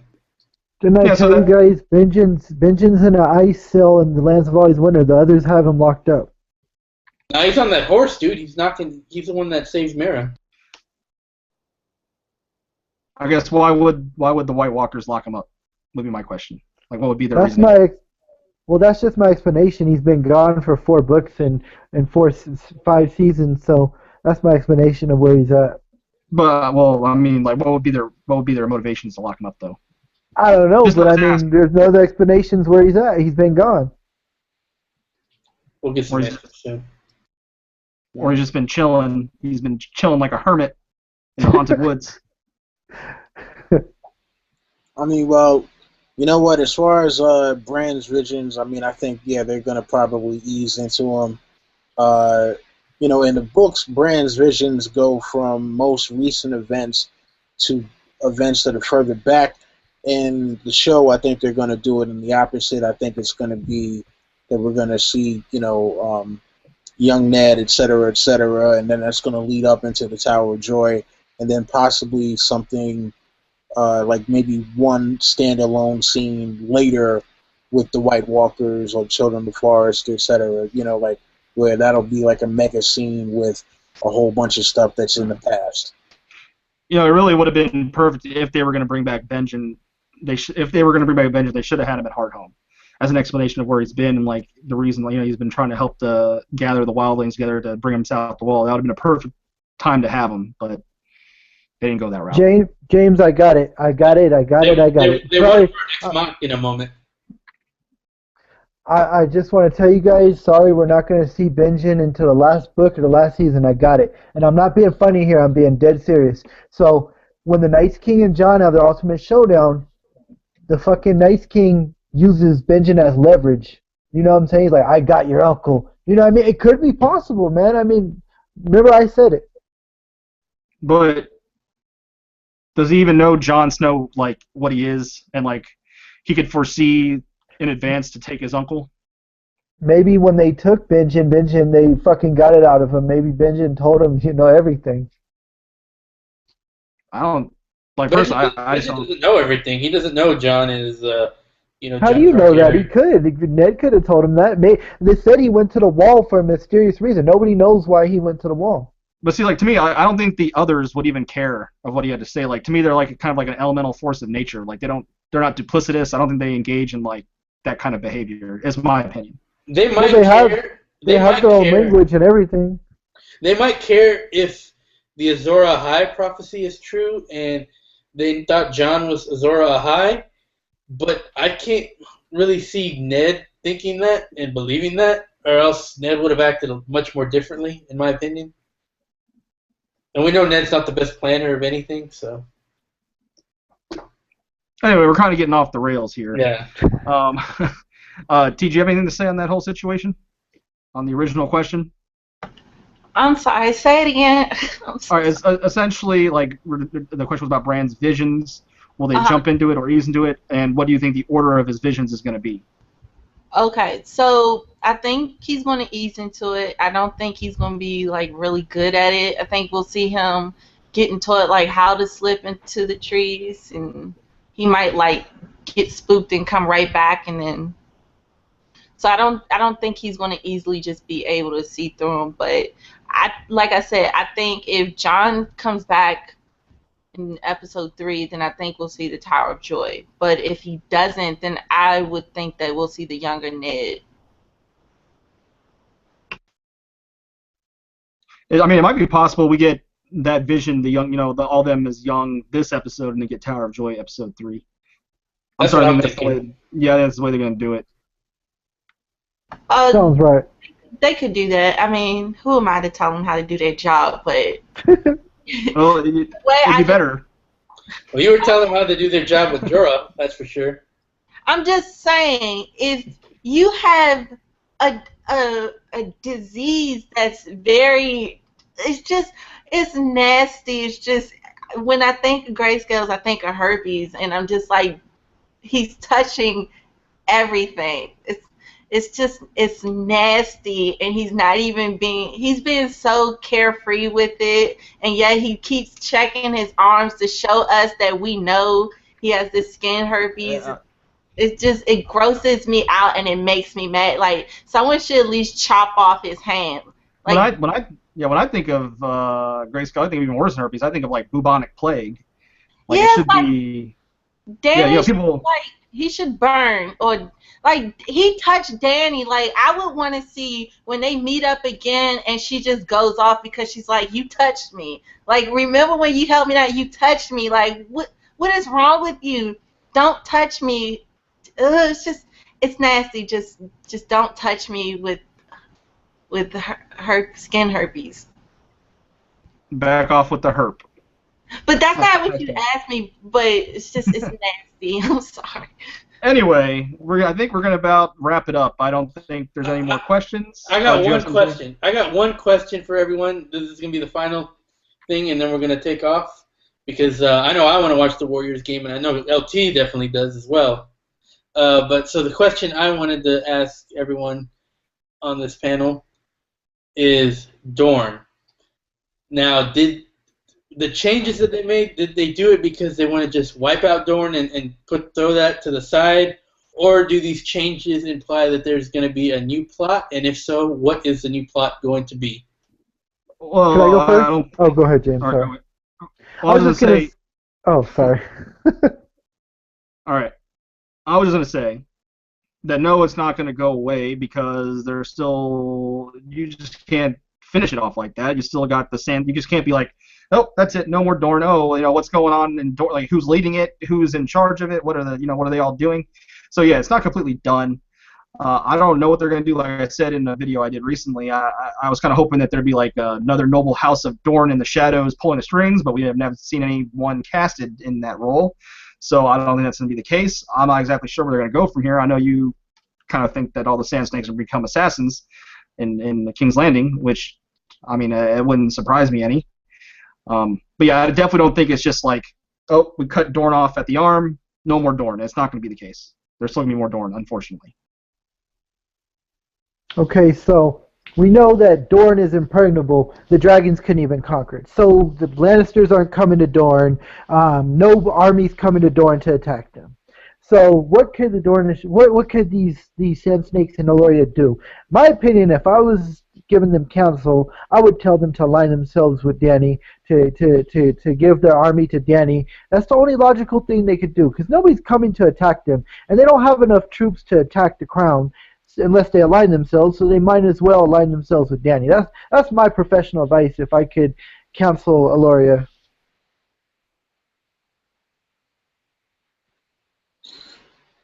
Listen, you know what? As far as Dorn goes, I really think it is Dan and Dave partially reacting to what the fans were saying last year, but then also it's like, all right, well, I don't think that they fully knew what they were going to do since they cut out some of the essential characters like Arian Martell, Quentin, and just those whole kind of things. So it was like, all right, well, we got to figure out something. Oh, wait, fans were pissed off with what we did with Dorn? Okay, scrap it, and we'll just try to see what we can salvage and see if we can pull out a mildly decent storyline that may not piss people off as badly. So that's what I see for Dorn.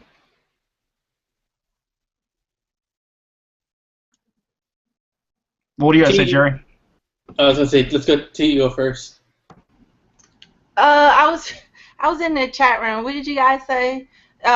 What's the question? I'm sorry, I just can't focus. Essentially, Dorn, was it D&D just saying fuck Dorn, not doing it again, or is there gonna be more Dorn stuff? No, I think it's more Dorn stuff, because you can't just have them rebel against the Martells and not wrap it up to say, okay, who's at least leading Dorn now? So I don't think that we're done, but we're done with them. But what do you think they're gonna do now? Honestly, I don't know, because common sense. I don't know. Honestly, I don't know. Dorn is interesting just because they kind of changed it, but I just can't see them putting a bastard or the Sand Snakes ruling Dorn. I can't see that, so I don't know who's going to take over it, but that doesn't make sense to me. But if Go ahead. I'll just say, to me, like, wouldn't it have made sense if they would have casted Darkstar, Gerald Dane, and he's been, like, they'll show, like, he was secretly meeting with, like, Alaria and all them saying, if you do this, I will give you Dorne, or not, I will give you Dorne, but, you know, have high places in my court, I will legitimize you, you will not be bastards, and essentially he was, like, doing the plot from within to take over Dorne. Would it at least make at least some logical sense? That would make sense, but he's not in there, so it's kind of Wow. like, well, I'm trying to wrap my head around it. I think they're going somewhere that I haven't thought of, so I'm curious to how they're going to wrap Dorne or how they're going to continue that storyline. I don't care for Dorne, but I would hope it makes sense at least. So I'm not sure we're going to get that much Dorne scenes because we didn't get that much last season, but I don't know. Dorne is weird. I can't see it making sense because of certain things they did, so it throws me off. So with Dorne, it's up in the air. I'm curious to see how they continue that storyline. Yeah, I think they're gonna go with the route with Alaria and the Sand Snakes leading Dorne, and they're gonna be like, Dee like, all right, we're gonna have them forget about the other houses, like when they greeted Tyrion. Yeah, just forget about that scene where there was other noble houses. Yeah, you know, that doesn't matter. Yeah, James, that doesn't make sense sorry. to me. And then of course that's probably where Dany will come in. She'll probably come in through Dorne, and I don't like that. But like I said, with Dorne, it doesn't make sense. So I have to keep watching to really stay. Yeah, you know, if they were gonna do that, the least they could have done if they're, you know, they were like, they're gonna have Dorne like hook up with Dany. You know, I wish like last season they would have shown like Alaria send out a raven to Essos to where Dany is, and like them getting like a letter with a Dornish sigil on it. At least that would kind of, at least you could tie it in somehow. Or not, don't kill the son off. Like, they could have still did something where he was like, well, I was working her the whole time, and he could be the one that took over for Dorne. Like, why would you kill all of them? That doesn't make sense to me. That's what I think is throwing me off, is that... Yeah.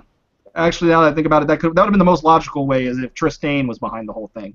Yeah, because That then would have been the most... someone's now leading, and it's like someone wants to go after Lannisters or something. Because they did kind of make it seem like at first, last season, he really wasn't into it like that. He just, was doing. But then later on, you kind of see that they were really in love. But they could have easily played that off and had him just doing his part to do his part.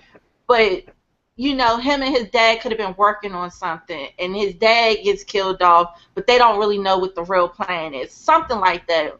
But I don't know. Dorne makes my head hurt. So. I actually would have been okay with it if they would have showed Trystane being the mastermind the whole time, sitting on the boat, rubbing his hands together as they were killing his dad. At least that would have been logical. Yeah, so I guess I'll get to what I think, and no, it doesn't make, what I think is going to happen, it makes no sense, and it's pretty stupid.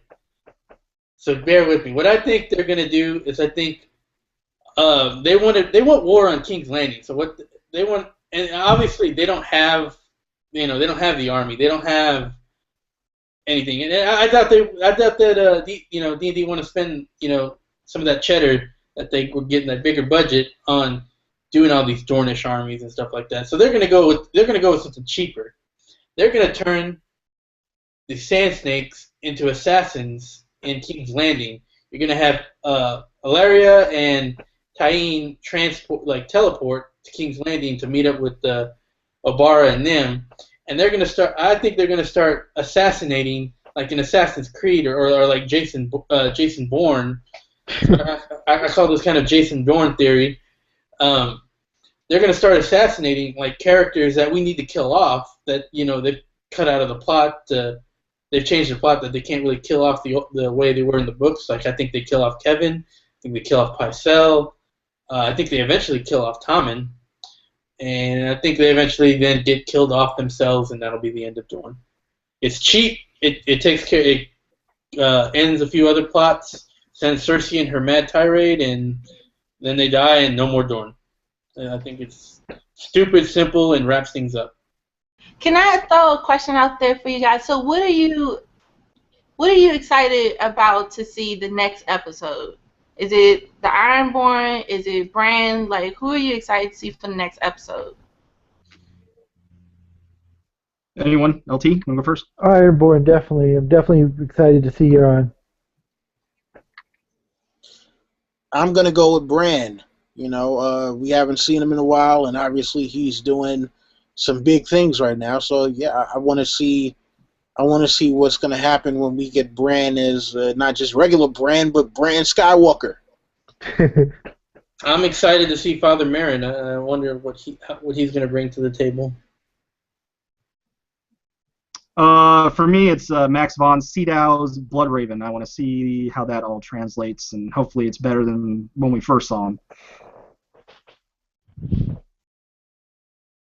You don't ask the question. You got to give an answer. Oh, answer my own question.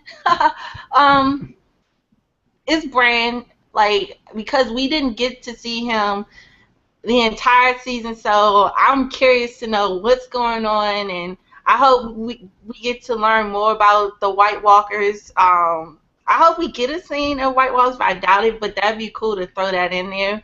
But with Bran, I just see, because he's in the trees and he can see everything, so I hope we get a vision. I'm just really curious, like, how far he he's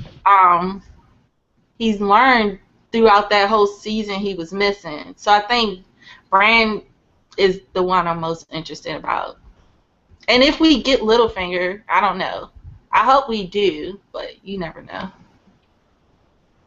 Right on. So I think that it will wrap it up. I don't believe we have any more questions. So we'll go ahead and do our roll call. Ladies first.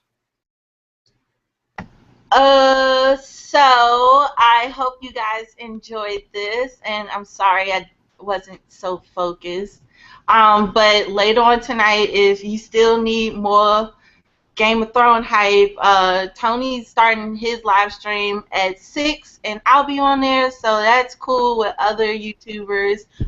If you missed that Clash of Queens, you can definitely check that out because that was a good one. If you missed the Small Council, that was a good one, and also the chapter reread was also good, so you can check me out on any one of those. And once again, this was fun, and thanks for having me, guys. Yeah, everyone, thanks for stopping by.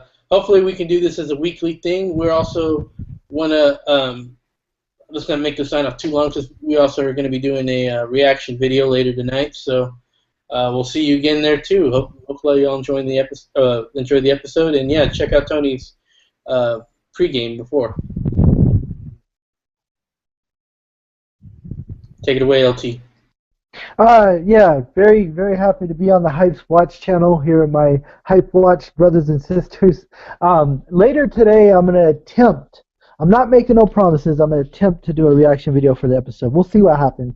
But definitely look forward to my review. It'll be up right after the show, probably like 15 or 20 minutes after the show. I'm going to record it right after the show, but it will be up probably 15 or 20 minutes. But always a pleasure to be here, and see you guys next time.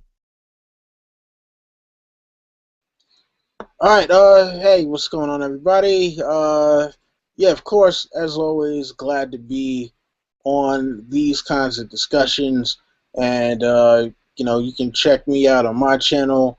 I just started a new series today, asking, since we are in uncharted territory on the show, will some of these events actually happen in the books? So you can check that one out, and of course, another epic battle. And then later tonight, the discussion after the episode where we will talk about how we felt about episode 2 of season 6. And you already know all the rest of the stuff that I've been doing. So, yeah, thank you guys. And forgive me again if I seemed a little irritable earlier. I haven't gotten much sleep in the past couple of days. So, yeah, I'm working hard here, and it kind of just got me on edge. So. And my name is James Michelle. I do a Song of Ice and Fire Game of Thrones videos. Name is spelled right there in the little thing down there, the little banner. And yeah, I'll do a breakdown of the episode every week, and then I try to do another video after that. So Yeah, guys. Until next time. We'll see you again tonight on the Hypes Watch channel. Adios.